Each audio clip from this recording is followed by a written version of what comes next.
कार्तिक महामहत्तम अध्याय 15। हरे कृष्णा, राधे राधे। श्री विष्णु भगवान की कृपा हो सब पर अपरंपार।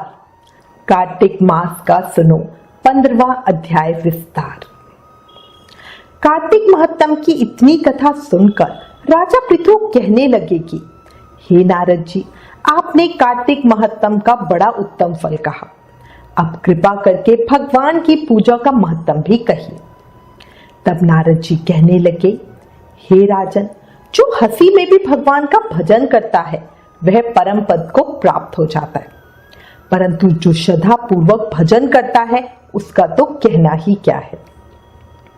इस संबंध में हम तुमको एक पुराना इतिहास सुनाते हैं।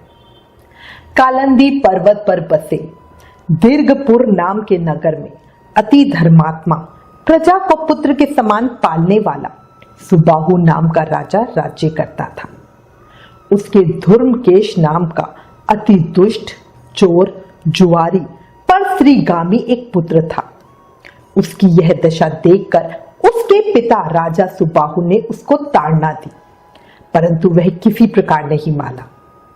एक दिन गेंद खेलते हुए उसकी गेंद छोटी रानी के महल में जा गिरी। जब वह गेंद लेने के लिए महल में गया तो रानी उस पर मोहित हो गई और उन दोनों ने काम वासना से भोग किया। जब राजा को इस बात का पता चला तो उसने कुमार को देश निकाला दे दिया। पुत्र होने के कारण उसे प्राणदंड नहीं दिया। अब राजकुमार वन में रहकर प्रतिदिन मांस खाता और रात्रि को वैश्याओं के घर में रहता। चोरी आदि करके जो धन लाता वह वैश्याओं को दे देता। एक समय जगह जगह नगर नगर फिरते फिरते वह वृंदावन के समीप आ गया। वृंदावन में चोरी करने के इरादे से उसने प्रवेश किया। वहां सत्यव्रत नाम का एक भगवान विष्णु का भक्त अपना घर बार छोड़कर कार्तिक मास में भगवान का पूजन करता था और वह केवल कंदमूल तथा फल ही खाता था। वह रोज भगवान से प्रार्थना करता था, हे भगवान, इस दुख रूपी समुद्र में डूबते हुए मुझ दीन की रक्षा कीजिए। श्री राधा जी सहित मैं आपको नमस्कार करती हूँ। और फिर वह प्रेम मग्न होकर रोने भी लग जाता। इस प्रकार वो रोज सेवा पूजा प्रार्थना करता। दैव योग से एक दिन धर्मकेश ने उस ब्राह्मण की यह क्रिया देखी। उसने पहले किसी को ऐसे पूजा पाठ करते प्रार्थना करते नहीं देखा था। उसे लगा ऐसा करने से क्या होता है ये देखना चाहिए। ऐसा सोचकर जब रात्रि को वो वैश्या के घर आया तो वहां आकर उसने भी मिट्टी की मूर्ति बनाकर वैसे ही सब कर्म प्रार्थना की। अंत में उसी भांति स्तुति आदि करके रात्रि को वो सो गया। दैव योग से उसी रात्रि को राजा के दूत उस वैश्या के घर आ गए। धर्मकेश ने भागने की कोशिश की और इसी में राजा के दूतों द्वारा वो मारा गया। उसकी मृत्यु के पश्चात यमदूत उसे यमराज के पास ले गए। उसको देखते ही यमराज खड़े हो गए और अपने दूतों से कहा, जब तुमसे हमने कहा है कि विष्णु भक्तों को यहाँ मत लाया करो, फिर तुम इसे यहाँ पर क्यों लाए हो?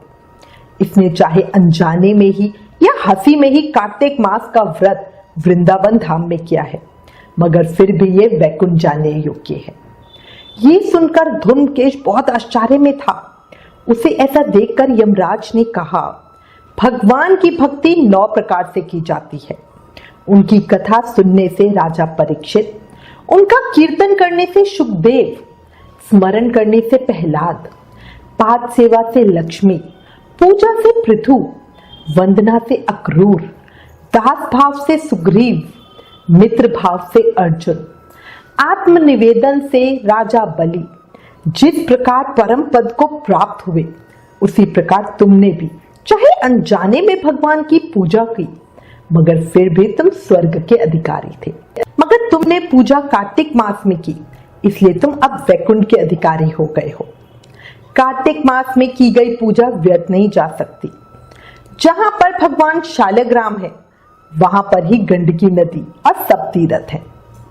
ये सुनकर धर्मकेश अपने आप को बहुत भाग्यवान समझता हुआ यमराज से बोला, भगवान, सब नदियों को छोड़कर भगवान शालग्राम गंडकी नदी को ही कैसे प्राप्त हुए। यमराज कहने लगे, इसका पूरा वृतांत तुम्हें बताता हूं, ध्यान से सुनो।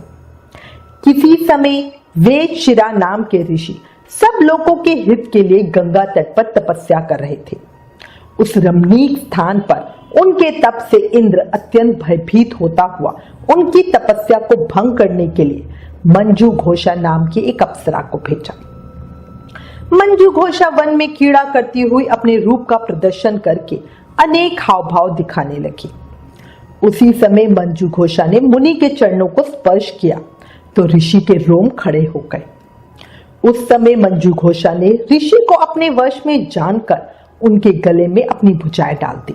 तब ऋषि ने क्रोधित होकर शाप दिया, तुम मुझे इस संसार सागर में डालना चाहती हो, तुम ही नदी बन जाओ। ऋषि का शाप सुनकर मंजू घोषा रोने लगी और ऋषि से क्षमा मांगती हुई बोली, हे मुने, मैं शाप योग्य नहीं हूं, कृपया मुझे क्षमा करें।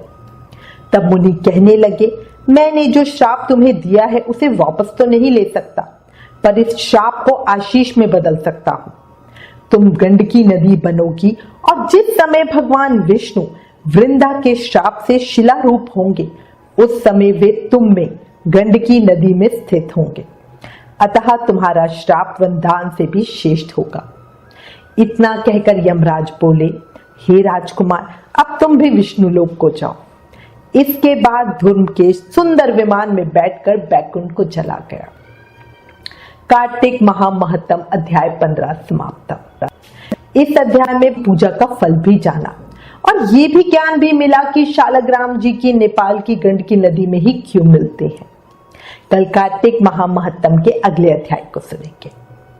तब तक नाम जाप करते रहो और याद रखो, कलयुग केवल नाम आधार। हर कोई माला जरूर करे, तभी इस कलयुग से मुक्ति पा सकेंगे। प्रेम से, मन से, भाव से, हर समय, हर क्षण, हर सांस के साथ बोले, हरे कृष्ण कृष्ण कृष्ण हरे हरे, हरे राम राम राम हरे हरे।